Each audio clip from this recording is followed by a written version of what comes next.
साहित्य निधि में आज सुनिए विमल मित्र की लिखी हुई कहानी गार्ड डिसूजा। विमल मित्र जी बंगाली भाषा के एक भारतीय लेखक थे। विमल मित्र बंगाली के साथ साथ हिंदी में भी समान रूप से लिखने में माहिर थे और उतने ही लोकप्रिय भी थे। प्रस्तुत है कहानी गार्ड डिसूजा। मित्र के ज्येष्ठ पुत्र का अन्नप्राशन है। लोगों का मजमा लग गया है। आयोजन में कोई कमी नहीं रखी गई है।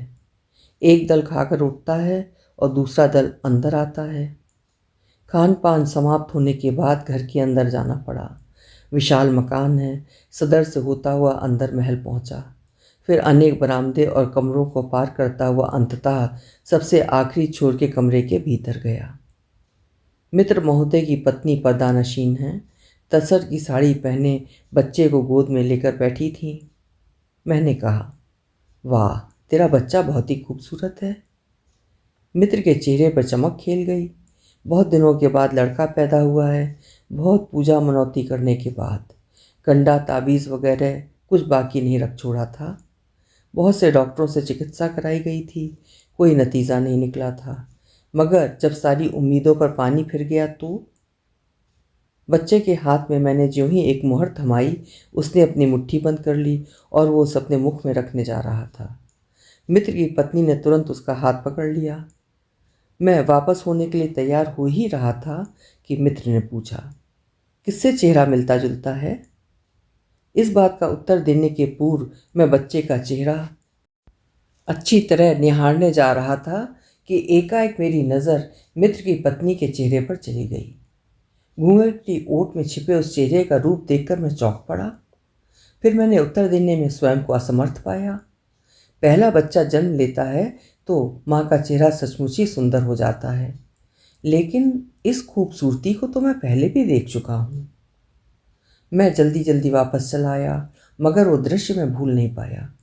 इस चेहरे को तो मैं देख चुका हूँ, इस चेहरे को बिसराया नहीं जा सकता। मिसेस डिसूजा का चेहरा उस दिन इसी तरह लज्जा से रक्तम हो उठा था। उस दिन भी मैंने अवाक होकर इसी तरह मिसेस डिसूजा के चेहरे की ओर निहारा था। वही कहानी बता रहा हूँ। उन दिनों मैं नौकरी कर रहा था। चक्रधरपुर में 2 कमरे वाले एक मकान में मैं रहता था। मकान के एक हिस्से के 2 कमरे में मैं और दूसरे हिस्से के 2 कमरे में मकान में डिसूजा साहब रहते थे। बीच में छोटी सी एक दीवार थी।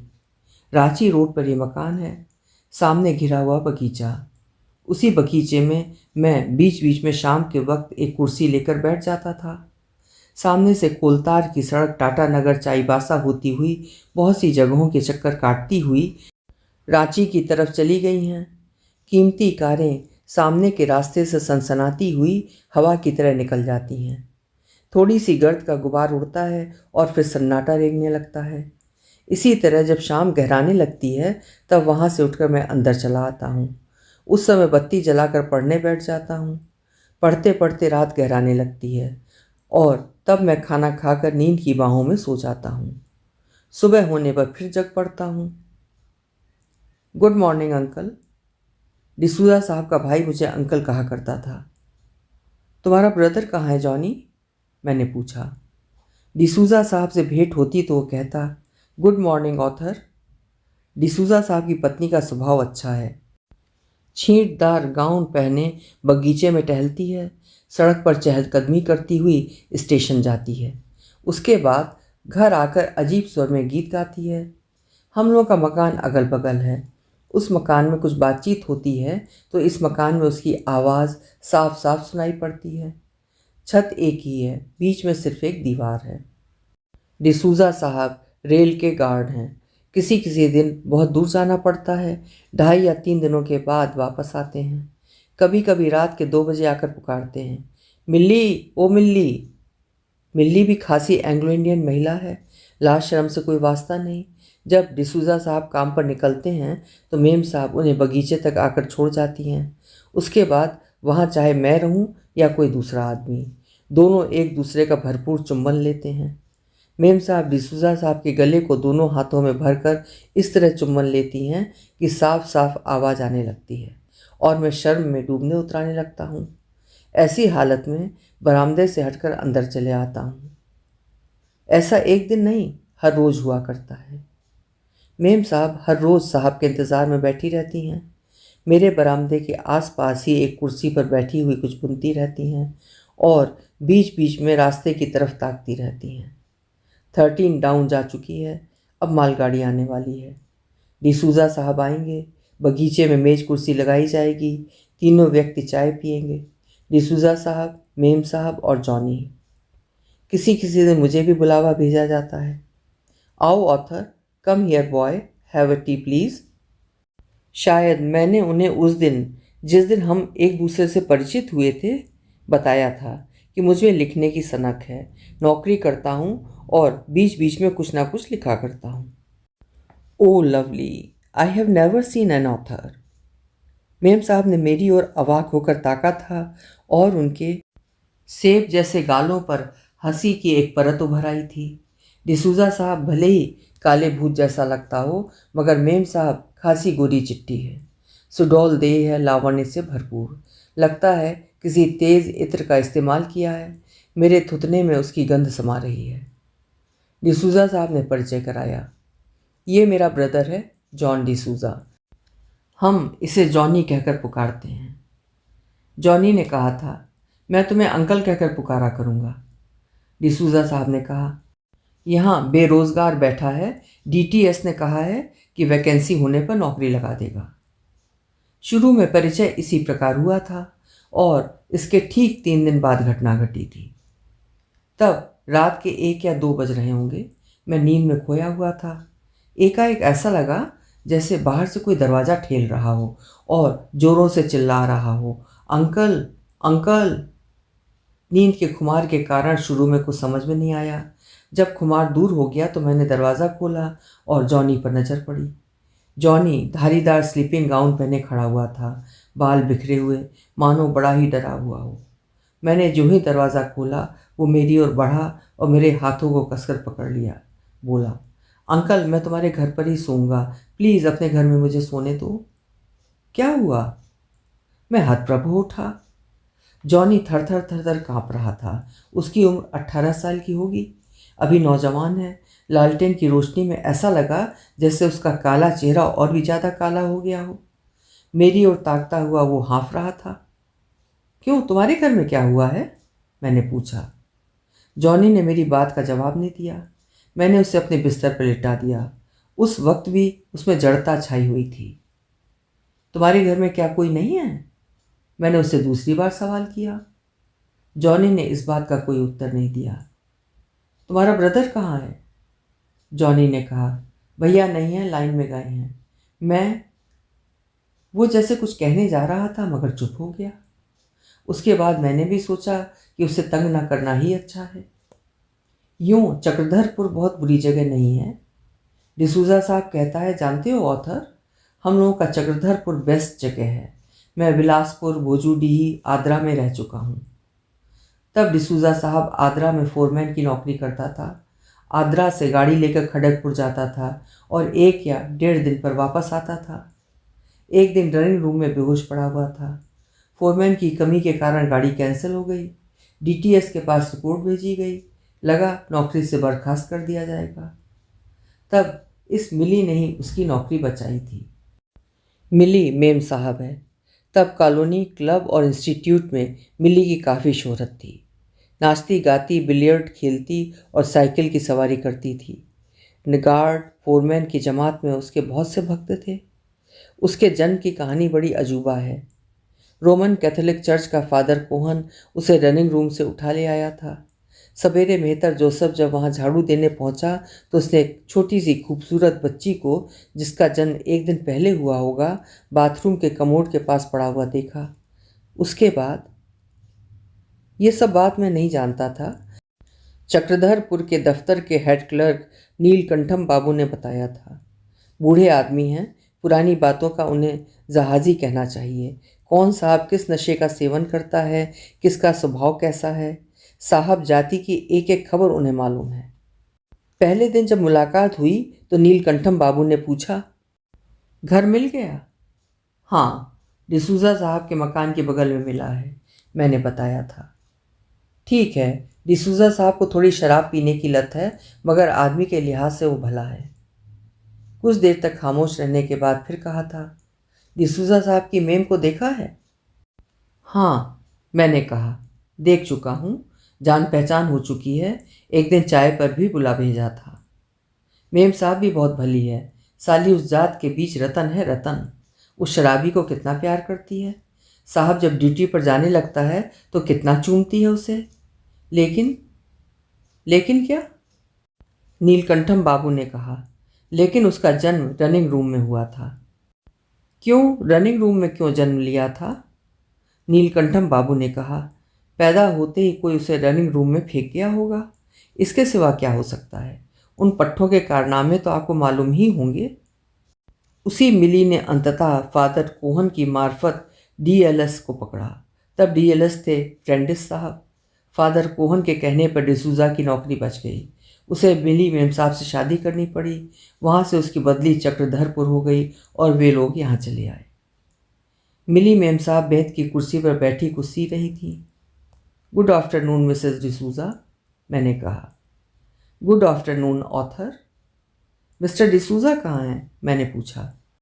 कई दिनों से बेलास ट्रेन की ड्यूटी पर हैं, घर नहीं आ पाता है, मैंने हंसते हुए कहा।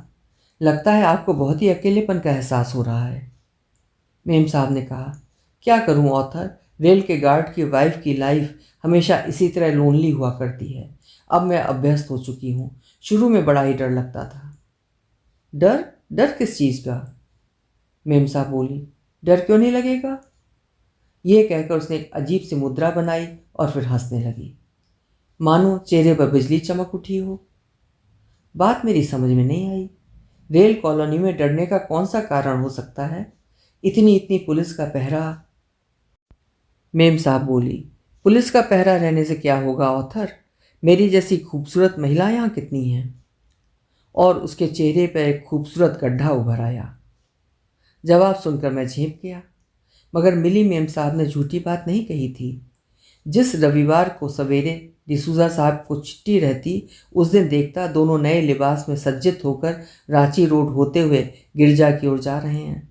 डिसूजा साहब के बाएं हाथ को थाम मिसेस डिसूजा गपशप करती हुई चली जा रही हैं। कुछ घंटों के बाद वे उसी तरह एक दूसरे का हाथ थामे सड़क से घर की ओर आते हुए दिखते थे। ये दृश्य बड़ा ही पवित्र जैसा लगता था। चक्रधरपुर में उतनी परेशानियों का सामना नहीं करना पड़ता है। यहाँ के रेल कॉलोनी के एंग्लो इंडियन छोकरे आद्रा के छोकरों के जैसे आवारा नहीं हैं। आद्रा की सड़क पर जब वो चलती तो अचानक जॉन, डिक या हैरी जैसे छोकरे सिसकारी देते हुए निकल आते और बिल्कुल निकट से साइकिल चलाते हुए निकल जाते थे। इंस्टीट्यूट में नाचने जाती तो उसकी वजह से छीना झपटी की शुरुआत हो जाती थी। नीलकंठम बाबू ने बताया था, इसीलिए कोहेन ने बहुत सिफारिश और पैरवी करा कर यहाँ बदली करा दी थी, और रेलवे क्वार्टर में न रहने का कारण भी वही बात है। बात अविश्वसनीय नहीं है। खूबसूरत बीवी रहे तो कितनी मुसीबत उठानी पड़ती है, ये बात डिसूजा साहब को देखने से समझ में आती थी। चाय पीने के वक्त मैं कहता, फिर तो डिसूजा साहब को बहुत बड़ी मुसीबत का सामना करना पड़ता है। मेम साहब खिलखिलाकर हंस देती थी। कहती, हमारी सोसाइटी में बहुत ही मुसीबत झेलनी पड़ती है ऑथर। तुम लोगों की हिंदू औरतें अच्छी हालत में हैं। घूंघट डलवा कर हरम में रख दी जाए तो तुम लोग बेफिक्र रह सकते हो। मैंने कहा, फिर बाहर निकलते होंगे तो डिसूजा साहब के मन में शांति नहीं रहती होगी। मेम साहब ने हंसते हुए कहा, कतई नहीं। घर पर खूबसूरत बीवी को अकेली छोड़कर कोई सुख से रह सकता है। ऐसे ही वक्त जॉनी चक्रधरपुर पहुंचा था। मुझसे जान पहचान कराते हुए डिसूजा साहब ने कहा, ये मेरा भाई जॉनी है। जॉनी ना तो शराब पीता है और ना ही सिगरेट। उसे दैत्य वंश में प्रहलादी कहना चाहिए। मानो दुनिया के किसी दुर्गुण ने अब तक उसका स्पर्श नहीं किया है। पूना में कॉन्वेंट में पढ़ता था, अब नौकरी करना जरूरी है, इसीलिए उसके भाई ने उसे यहाँ बुला लिया है। डीटीएस या डीएलएस से सिफारिश करके नौकरी पर लगवा देगा। एक दिन मैंने मेम साहब से कहा, तुम्हारा देवर तो निराला ही आदमी है मेम साहब, बिल्कुल ब्रह्मचारी। ब्रह्मचारी, इसका क्या मतलब? जॉनी कहता, drink is a very bad habit uncle. Drink करने से आदमी की आदमियत ह्यूमैनिटी खत्म हो जाती है। स्मोकिंग भी बहुत बुरी चीज़ है। मेम साहब कहती, देख रहे हो ना author, how nice he is. हमारा जॉनी हीरा है, हीरा। जॉनी ने कहा था, जो लोग शराब पीते हैं उन्हें मैं हेट करता हूँ अंकल, और जो स्मोकिंग करते हैं उन लोगों को भी। अपने भाई को 2 ही दिन के हेल मेल से मैं अवाक हो गया। इन लोगों के समाज में ऐसा युवक तो दिखता नहीं। हर रोज चढ़ जाता है। मेरी ज्यों ही नींद टूटती, मैं उसे रांची रोड से पहाड़ की ओर से घूम फिर कर लौटते हुए देखता। उसके बाद बगीचे में मिट्टी के टीले पर बैठता, फिर कुछ देर बाद नहा धोकर अखबार पढ़ने बैठ जाता। मेम साहब कहती, author, he is an angel. वो आदमी नहीं है। मैं देखता, मिसेस डिसूजा बैठकर जॉनी के लिए चाय बनाती और प्याली उसकी ओर बढ़ा देती थी। उससे सटकर बैठ जाती और माँ की तरह लाड़ दुलार करती हुई कहती, ये खाओ, वो खाओ, इत्यादि। जॉनी जो जो चीज़ खाना पसंद करता, मिसेस डिसूजा वही सब चीज़ें बाजार से मंगाती थी। जॉनी मेरे घर में आकर कहता, मुझे मेरी सिस्टर इन लॉ बहुत प्यार करती है। उसके बाद कहा, मगर मुझे बहुत ही शर्म लगती है अंकल। शर्म क्यों? तुम्हारी माँ तो जिंदा नहीं है, उसे तुमने माँ के रूप में पाया है। सो रहे, लेकिन ब्रदर की कमाई पर बैठे बैठे रोटी तोड़ना, मुझे नौकरी नहीं मिल रही है। मैंने कहा, मिल जाएगी, तुम लोग एंग्लो इंडियन हो, तुम्हें नौकरी के लिए फिक्र नहीं करनी चाहिए। देखना ना, नौकरी मिलते ही तुम्हारी तनख्वाह होगी कम से कम 50 रुपये, और हम लोगों के एक चपरासी की तनख्वाह 7 रुपये से शुरू होती है। कुछ देर तक खामोश रहने के बाद जॉनी ने कहा, अच्छा अंकल, ऐसा क्यों होता है? तुम लोग भी हम ही लोग जैसे आदमी हो, लेकिन इतना फर्क क्यों रहता है? मैंने कहा, इसलिए कि तुम लोग राजा की जात के आदमी ठहरे। मगर ये बात अगर सही है तो फिर वे लोग हमारे साथ खाना क्यों नहीं खाते? हमारे साथ वे बैठते क्यों नहीं? उन लोगों की लड़कियों से हम लोगों के लड़कों की शादी क्यों नहीं होती? ये उन दिनों की बात है जब अंग्रेजों का शासन था। हम उन्हें पराये समझते थे, साहब लोग भी उन्हें पराये ही समझते थे। मगर कच्ची उम्र के जॉनी के मुंह से ऐसी बातें सुनकर मैं सचमुच अवाक हो गया था। कम से कम एक एंग्लो इंडियन तो है जो ऐसी बातें कहता है। पूना में कहाँ, किस कॉन्वेंट में किस पादरी ने उसे ऐसी सीख दी थी, ऐसा सोचने को सिखाया था? उस पादरी को मैंने देखा नहीं है, लेकिन जॉनी की बातें सुनकर उस दिन उस व्यक्ति के प्रति मेरा माथा श्रद्धा से झुक गया था। मिस्टर डिसूजा बीच बीच में आता है। बेलास ट्रेन से लेकर कहीं अटका पड़ा था, अब ढेर सारा माल असबाब लेकर आया है। कहीं से सस्ती दर में अंडे, मुर्गा और फल ले आया है। मेरे यहाँ भी थोड़ा सा भिजवा दिया। वो ज्यों ही पहुँचा, मेम साहब उसे आलिंगन में भरकर जोर जोर से चूमने लगी। बोली, तुम्हें कोई तकलीफ तो नहीं हुई डियर? विजातीय होने के बावजूद मैं सोचता, वे लोग भले शराब पीते हैं या मिसेस डिसूजा सिगरेट पीती है, मगर उससे क्या आता जाता है? हम क्योंकि अपनी दृष्टि से विचार करते हैं इसलिए हमें बुरा लगता है, वरना इसमें कोई दोष नहीं है। डिसूजा साहब ने नाम गोत्रहीन व्यक्ति की लड़की से शादी की है, उसके साथ गृहस्थी चला रहा है, भाई को नौकरी दिलाने के विचार से ले आया है। ऐसी हालत में अगर वो थोड़ी बहुत नशेबाजी करता है तो उसमें हर्जी क्या है? मिसेस डिसूजा पति की प्रतीक्षा में बगीचे में बैठी रहती है। अपने एकाकीपन को दूर करने के ख्याल से यदि वो सिगरेट ही पीती है तो इसमें कौन सा अपराध है? विचित्रता की दृष्टि से भी कलकत्ते से चक्रधरपुर आने पर यह एंग्लो इंडियन परिवार वहाँ की तुलना में मुझे अच्छा लगा था। लेकिन तब ये बात मैं नहीं जानता था कि ये विचित्रता ही मेरे मन में ऐसी छाप छोड़ जाएगी जिसे कभी मिटाया नहीं जा सकता। 2 दिन के बाद आधी रात में फिर वही घटना घटी। बाहर धड़ाम धड़ाम दरवाज़ा पीटने की आवाज़ हो रही है और वो पुकार रहा है, अंकल अंकल। सिटकनी खोलने पर जॉनी पर नज़र पड़ी। मैंने हैरत में आकर पूछा, क्या हुआ? मैं अब वहाँ नहीं सोऊंगा, मुझे अपने घर में शेल्टर दो अंकल प्लीज़, सिर्फ एक रात के लिए, मैं कल सवेरे ही चला जाऊंगा। मानो मुझे विश्वास ही नहीं हो रहा था। सवेरे जब डिसूजा साहब ने आकर मिल्ली मिल्ली की पुकार लगाई तो मिसेस डिसूजा बाहर निकली और साहब को अपनी बाहों में भरकर जोर जोर से चूमने लगी। जॉनी उस वक्त मेरे बिस्तर पर नींद में खोया हुआ था। पिछली रात वो सोया नहीं था, इसलिए भोर के वक्त उसकी आंखें खुली नहीं। मैंने उसे झकझोर कर उठाया। उठो उठो जॉनी, तुम्हारा ब्रदर आ गया है। ब्रदर के आने की खबर सुनकर जॉनी ने जैसे निश्चिंतता की सांस ली। अंकल, उसने कहा। क्या? तुम ब्रदर से कुछ मत कहना प्लीज़। डिसूजा साहब से मैंने कुछ भी नहीं कहा, लेकिन मुझे सारी बातें अविश्वसनीय जैसी लगती थी, खासकर जब मेरी नज़र मिसेस डिसूजा पर पड़ती थी।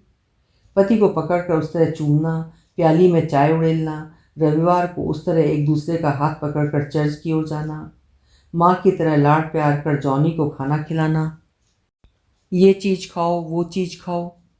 सोचा था एक दो दिन में सब ठीक हो जाएगा। दिन में वहाँ का परिवेश बड़ा ही स्वच्छ और सरल रहता।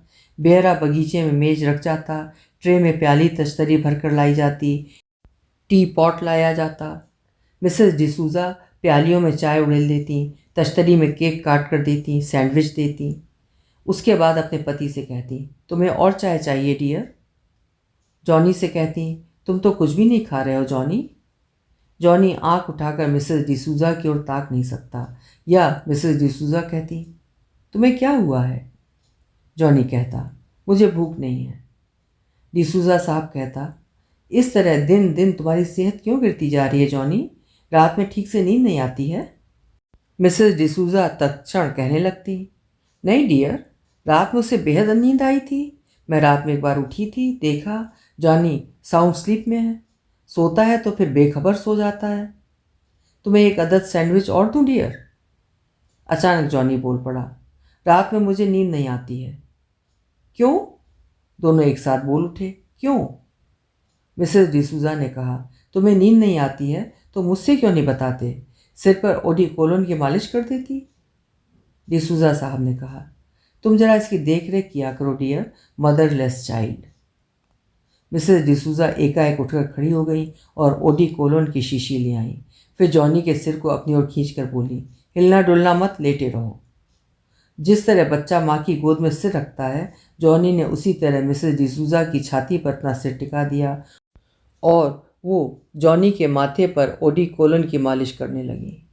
बोली, चुपचाप पड़े रहो, अभी अभी सिर का दर्द दूर हो चला।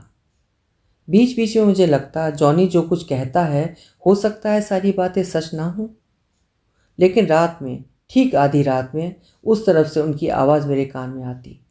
डिसूजा साहब ना रहते तो यह आवाज़ ज़्यादा सुनाई पड़ती। जॉनी चिल्ला उठता, नो नो। कुछ देर तक सन्नाटा रेंगता रहता। मिसेस डिसूजा की धीमी आवाज़ कानों में आती, you must, you must, no no. उसके बाद जॉनी और भी जोर से चिल्ला उठता, I must tell my brother, मैं ब्रदर से कह दूंगा। मिसेस डिसूजा की आवाज़ आती, no you must not, never, नहीं कह सकते हो, कभी नहीं। उसके बाद अजीब ही तरह की आवाज़ होती, जैसे दीवार पर कोई धक्का दे रहा हो, जैसे कोई किसी के मुंह को हाथ से दबा रहा हो। गों गों की आवाज़ आती, रुलाई, उठापटक, शब्दों का आदान प्रदान। इस ओर से कुछ भी समझ नहीं आता था। फिर थोड़ी देर बाद ही चुप्पी मंडराने लगती, सन्नाटा तैरने लगता। चक्रधरपुर स्टेशन में कोई इंजन अजीबी तरह की सीटी बजाकर उस सन्नाटे को एक क्षण के लिए चूर चूर कर देती, और उसके बाद शंटिंग की आवाज़ जब थम जाती, आधी रात का एक चमगादड़ पहाड़ की तरफ से शहर की ओर आकर बगल के बगीचे के लीची के पेड़ पर बैठ जाता। तब मेरे कमरे के दरवाजे पर कोई आकर अचानक खटखटाता और पुकारने लगता, अंकल। दरवाज़ा खोलते ही जॉनी फफक फफक कर रोने लगता था। कहता, मुझे छूना मत अंकल, डोंट टच मी, मैं अपवित्र हूँ, I am impure, Lord Jesus save my soul. बातें करते करते जॉनी अपना सिर मेरी छाती पर टिका देता और रोने लगता। मगर उसके ठीक दूसरे दिन डिसूजा साहब जब ड्यूटी पर जाने लगा तो बगीचे से बाहर आकर वो ज्यों ही रुककर पीछे की ओर मुड़ा, मिसेस डिसूजा ने उसके कंधों को अपनी बाहों में भर लिया और उसे जोर जोर से चूमने लगी। तब सारा सिलसिला कुछ और ही लगने लगता। जॉनी की बातों पर जैसे अविश्वास होने लगता था। मैंने जॉनी से कहा था, तुम ब्रदर को सारी बातें क्यों नहीं बता देते हो? जॉनी ने रोते रोते कहा था, फिर ब्रदर की लाइफ बर्बाद हो जाएगी अंकल, हो सकता है ब्रदर सुसाइड कर ले, खुदकुशी कर ले। रात जितनी ही गहराने लगती, जॉनी के दिल में उतना ही भय समाने लगता था। जॉनी कहता, रात में ब्रदर की ड्यूटी होती है तो भय से मेरे प्राण कांपने लगते हैं। ड्यूटी पर जाने से पहले डिसूजा साहब कहता, जाओ मैं ड्यूटी पर जा रहा हूँ, 9 बज चुके हैं, जाकर सो रहो। मिसेस डिसूजा कहती, रात में ज़्यादा जगने से फ़ायदा ही क्या है, तुम्हारा बिस्तर बिछ गया है, जाकर सो रहो। ब्रदर चला जाता और जाते ही जॉनी का कलेजा कांप उठता। हो सकता है चक्रधरपुर स्टेशन से तब ट्रेन रवाना नहीं हुई हो। डिसूजा साहब काले बक्से को खोलकर मालगाड़ी के ब्रेक वैन के भीतर बत्ती जला रहा हो। उसके बाद वो उसी तीली से दोनों साइड लैंपों को जलाएगा और लाल रोशनी वाले डेंजर सिग्नल को टांग देगा कि एकाएक जॉनी, माई जॉनी। जॉनी शुरू में खामोश पड़ा रहता है, नींद में होने का बहाना करता है। दरवाजे की सिटकनी उसने अच्छी तरह से बंद कर दी है, फिर भी मिसेस डिसूजा बाहर से बार बार दरवाजे को ठेलती है। जॉनी, माई जॉनी, दरवाज़ा खोलो। जॉनी फिर भी खामोश रहता है, तकिए में मुंह छिपाए पत्थर की तरह पड़ा रहता है। खोलो खोलो, ओपन द डोर जॉनी। पता नहीं दरवाजे की सिटकनी में कौन सा कौशल छिपा हुआ है। दरवाजे पुराने हैं, अचानक सिटकनी जैसे अपने आप खुल जाती है। मिसेस डिसूजा बड़ी ही कुशल हैं। दरवाजे के सुराख से हो सकता है कोई चीज़ अंदर डालकर उसने दरवाजे को खोल लिया है। उसके बाद मिसेस डिसूजा खुद ही सिटकनी लगा देती है। जॉनी अपने खाली बदन पर एक हल्का स्पर्श महसूस कर उछल पड़ता है, मानो असावधानी के कारण सांप ने उसके देह पर अपने फन से चोट की हो। मगर अपने सामने जॉनी ने जो कुछ देखा उसके कारण उसका सारा शरीर जड़ जैसा हो गया। किस चीज़ पर नज़र पड़ी जॉनी? मैंने पूछा। मैं वो बात तुमसे नहीं कह पाऊंगा अंकल। आदमी की दुनिया में इस तरह की घटनाएं नई नहीं हैं। गुफा युग से लेकर इस पंचशील युग तक अंधेरे की ओट में इस तरह की अनेक कहानियां बार बार इतिहास के प्रस्तर फलक पर लिखी गई हैं और मिटती चली गई हैं। सौराष्ट्र, मालव, मगध को पीछे छोड़ता हुआ, जाति, धर्म और वंश मर्यादा की सीमा का अतिक्रमण करता हुआ वो एक ही आदमी एक ही तरीके से पहाड़ों की गुफा, मंदिर की दीवार तथा प्रासाद के अलिंदों में विचित्र वेशभूषा और मुद्रा में स्वयं को व्यक्त करता हुआ चला आ रहा है। चक्रधरपुर की मिसेस डिसूजा उन्हीं रहस्यमय मनुष्यों में से एक है। आज भी उस दिन की सुबह की बातें याद हैं। सुबह नहीं बल्कि रात कहना चाहिए, रात का अंतिम प्रहर। चक्रधरपुर के उस आउटर सिग्नल से लेकर एक बारगी स्टेशन के क्रॉस ओवर तक उस दिन के दृश्य को देखने के लिए भीड़ उमड़ आई थी। 13 डाउन नागपुर पैसेंजर के सभी मुसाफिर नीचे उतर आए थे। कौन है? क्या हुआ साहब? असिस्टेंट स्टेशन मास्टर बोस बाबू तब नाइट ड्यूटी खत्म कर संभवतः झपकियां ले रहे थे। सोचा था तंद्रा का भाव जरा कट जाए तो मुंह हाथ धो आएंगे। 13 डाउन की लाइन क्लियर का संकेत भी दिया जा चुका था।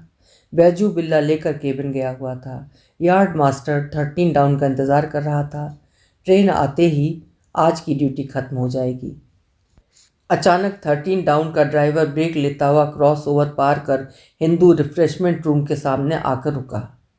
ड्राइवर के इंजन से उतरकर आने के पहले ही जो होने को था हो चुका था। 2 पहिए शरीर के ऊपर से जा चुके थे और वो जगह खून से तर हो गई थी। असिस्टेंट स्टेशन मास्टर कंट्रोल को फ़ोन करके दौड़ते हुए आए। Yard master, yard foreman, Baiju सब जमा हो गए। लोगों का मजमा जुट गया। चक्रधरपुर कॉलोनी के बाल बच्चे भी दौड़ते हुए पहुंच चुके थे। मुझे थोड़ी देर के बाद पता चला था। पता चलने पर मैं भी दौड़ा दौड़ा स्टेशन की ओर गया, मगर किसे मालूम था कि ऐसा होगा। नीलकंठम बाबू की ही कोशिश से जॉनी की नौकरी का इंतज़ाम हो चुका था। जिस दिन वहाँ से सूचना बाहर आई, डिसूजा साहब ने पहले पहल मुझे ये बात बताई थी। बोला, ऑथर, एक खुशखबरी सुनाने आया हूँ, जॉनी की बहाली हो गई है। मैंने कहा, तो फिर जलसे का इंतज़ाम करो। मगर तब पता नहीं था कि मुझे सिर्फ एक ही खुशखबरी नहीं, डिसूजा साहब से दूसरी भी खुशखबरी सुनने को मिलेगी। और उस खुशखबरी को सुनकर मिसेस डिसूजा के गाल मेरे सामने सिंदूर की तरह लाल हो उठेंगे। मगर वो बात अभी रहे। नियुक्ति पत्र जिस दिन ऑफिस से भेजा गया उस दिन मुझे तनिक भी आभास नहीं मिला था। खुद डिसूजा साहब को भी कोई आभास नहीं मिला था। नियुक्ति पत्र को खोलकर डिसूजा साहब ने मुझे दिखाया। बोला, देखो ऑथर, जॉनी की बहाली हो गई। तब अच्छी तरह से भोर नहीं हुई थी। बिस्तर से उठकर मैं घर के सामने खड़ा था। बगल के घर में तब कोई सोकर नहीं उठा था। उसी भोर में ड्यूटी खत्म कर साहब घर वापस आया था। उस वक्त भी उसके सिर पर टोपी और बदन पर गार्ड का लिबास था। साहब ने कहा, कल रात ही चिट्ठी मिली है। जब मैं ड्यूटी पर जा रहा था तो नीलकंठम बाबू ने दी। घर के सामने आकर दरवाजे को खटखटाते हुए पुकारा, मिल्ली मिल्ली। उसके पिछले दिन और पिछली रात जॉनी पर नज़र पड़ चुकी है। जॉनी की मैंने आवाज़ सुनी थी, ठीक उसी तरह और रातों की तरह ही मिसेस डिसूज़ा ने पुकारा था, जॉनी, माय डियर जॉनी, दरवाज़ा खोलो। जॉनी ने कोई जवाब नहीं दिया था। बहुत रात तक उन दोनों में तर्क वितर्क चलता रहा था। एक व्यक्ति दरवाज़ा खोलने के लिए तैयार नहीं था और दूसरा उससे खुलवाने के लिए दबाव डाल रहा था। उसके बाद एक अजीब कौशल से दरवाज़ा खुल गया था और उसके बाद चिल्लाहट, अनुनय विनय और चिरौरी का सिलसिला चलता रहा था। सोचा था और रातों की तरह आज भी जॉनी मेरे दरवाजे को खटखटाएगा और पुकारेगा, अंकल अंकल। दरवाज़ा खुलने के बाद वो मेरे बिस्तर में मुंह छिपाकर फपक फपक कर रो देगा, ठीक वैसे ही जैसे कि वो रोया करता है। मगर उस दिन किसी ने मेरे दरवाजे को नहीं खटखटाया। आहिस्ता आहिस्ता निस्तब्धता तिराई। शायद रात के आखिरी पहर में मैं भी नींद में खो गया। अचानक डिसूज़ा साहब से मुलाकात हो जाने के कारण पिछली रात की तमाम बातें मुझे याद हो आईं। डिसूज़ा साहब ने पुकारा, मिली मिली। दरवाज़ा खोलकर मेम साहब बाहर आईं और आते डिसूज़ा साहब को जोरों से चूम लिया।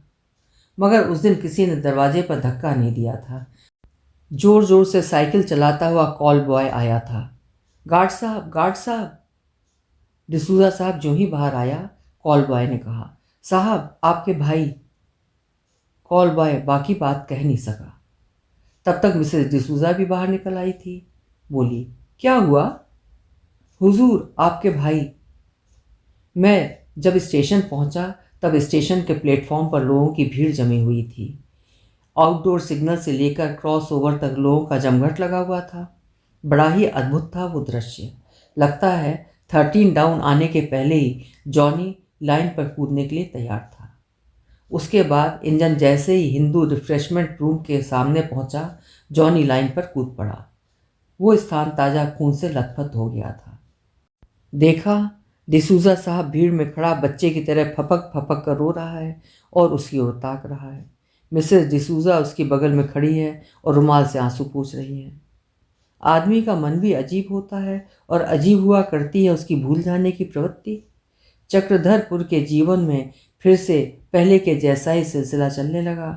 हर रोज़ की तरह 13 डाउन रात के आखिरी पहर में आती है, रुकती है और फिर चली जाती है। Assistant station master night duty के समय कुर्सी पर पीठ टेके पहले की तरह ही झपकियाँ ले लिया करता है। ड्यूटी पर जाने के पहले डिसूज़ा पहले की तरह ही पीछे की ओर मुड़कर खड़ा होता है और मिसेस डिसूज़ा दोनों हाथों से उसका गला थाम कर उसे देर तक चूमती रहती है। चक्रधरपुर के दैनंदिन जीवन यात्रा में कोई व्यतिक्रम नहीं आया है, मगर एक दिन सचमुच व्यतिक्रम आया और मैं उसके लिए कतई प्रस्तुत नहीं था। उस दिन भी डिसूज़ा साहब के मकान के सामने बगीचे में मेज रखी गई। मिसेस डिसूज़ा चायदानी से प्याली में चाय उड़ेल रही थी। मिस्टर डिसूज़ा ने पुकारा, good evening author, come on boy, have a cup of T please. Mrs D'Souza ने भी कहा, यस प्लीज़ कम। चाय पीते पीते डिसूज़ा साहब ने एकाएक कहा, तुम्हें एक गुड न्यूज़ सुना रहा हूँ ऑथर, खुशखबरी। कौन सी खुशखबरी हो सकती है? जॉनी की नियुक्ति की खुशखबरी एक दिन डिसूज़ा साहब ने ही सुनाई थी और आज? डिसूज़ा साहब ने एक बार मिली मेम साहब की ओर ताका और फिर हंसते हंसते कहा, तुम्हें सुनकर खुशी होगी ऑथर, मिसेस के बेबी जन्म लेने वाली है। बेबी? मैं जैसे आकाश से छूटकर धरती पर गिर पड़ा। डिसूज़ा साहब ने उसी तरह हंसते हुए कहा, yes author, this will be our first baby. हमारे ये पहली संतान होगी। लगा डिसूज़ा साहब आनंद विभोर हो उठे हैं। मिसेस डिसूज़ा की तरफ मैंने ज्यों ही ताका, मेरे आश्चर्य की कोई सीमा न रही। लगा एक ही लम्हे में उसके चेहरे पर सिंदूर की लाली उमड़ आई है, जैसे जॉनी का ताज़ा खून किसी ने उसके चेहरे पर पोत दिया हो। मगर वो स्थिति एक ही निमिष के लिए रही। मिसेस डिसूज़ा बोल उठी, ये क्या ऑथर, चुपचाप क्यों बैठे हो, चाय ठंडी हो रही है। उसके बाद वो डिसूज़ा साहब की ओर ताकती हुई बोली, तुम्हें एक और सैंडविच दूँ डियर? अभी आप सुन रहे थे विमल मित्र जी की लिखी हुई कहानी गार्ड डी सूजा। उम्मीद है कहानी आपको पसंद आई होगी। कल फिर मिलेंगे। हिंदी का उत्कृष्ट साहित्य सुनते रहने के लिए मेरे चैनल्स को सब्सक्राइब ज़रूर करिएगा, लाइक करिएगा और शेयर भी करिएगा। धन्यवाद।